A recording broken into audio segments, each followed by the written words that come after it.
West Brom organised a football match that pitted a team of black players against a team of white players. And growing up, you know, in the 90s, 2000s, to me, this was something I found quite shocking. I thought, you know, I could never see that happening today. It doesn't seem appropriate, but that's maybe because I don't have the context of the time. Reflecting back on that now, how do you remember that experience, and do you ultimately remember as a positive thing? Yeah, I think you have to put it in context, as you say. You have to put it in context. The genesis of that game was as a result of having a series of testimonials year after year after year. Players who are doing 10-year service, and you get the offer of a testimonial. And it was Lenny Cantello's following. You had people like John Osborne, John Weil, Ali Robertson. What can you do different to attract people to come in? You'll always attract a certain amount of people who want to thank Lenny for his service to the club. But there'd be others thinking, oh, what am I going to go to a testimonial game for? You know, they're not really competitive, and, you know, but putting this together, and to this day, we're never quite sure whose idea it was. But the thought was, what can we do different? What can we do differently? And that's where the idea came from. And we never once thought it'd be anything other than a novelty game. And the good thing about it is that there were black players who will come in, who'd heard about it, and they would just turn up saying, can I have a game as well? You know, one or two lads would come in. We could have probably fielded two teams. And some of us, we just didn't know each other. You know, we knew names or whatever, but there's some from maybe lower division clubs and that we would just come through. We weren't aware of. One lad, Noel Blake, hadn't really got into the team at Villa,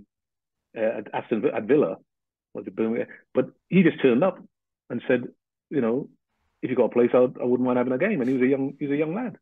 So it was a novelty game, but it was very, very competitive. When we were in the dressing room, I think it was Garth Crooks who said, "This is a testimonial, but we got to make sure we win."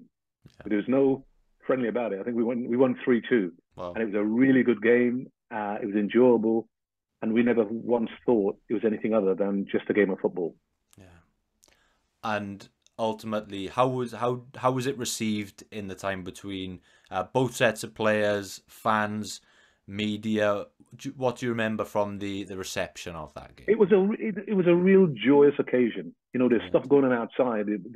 The black community was well represented. They came out to see it because of the novelty game. They were doing jerk chicken outside and all sorts of going on. It was a real joyous evening. People came through the turnstiles, people were around, and we never heard anything negative about it. I think there were some bits in the papers talking about it can be divisive and anything, but we never saw that. We never felt that in any way, shape, or form. And to this day, I will always defend that game because there's nothing other than a game of football with a slight twist to it. Beautiful. And do you remember any of the scorers in that game? I think Garth Crooks scored. Oh. I can't remember actually because it was, you know what, to us as a black players, the game was incidental.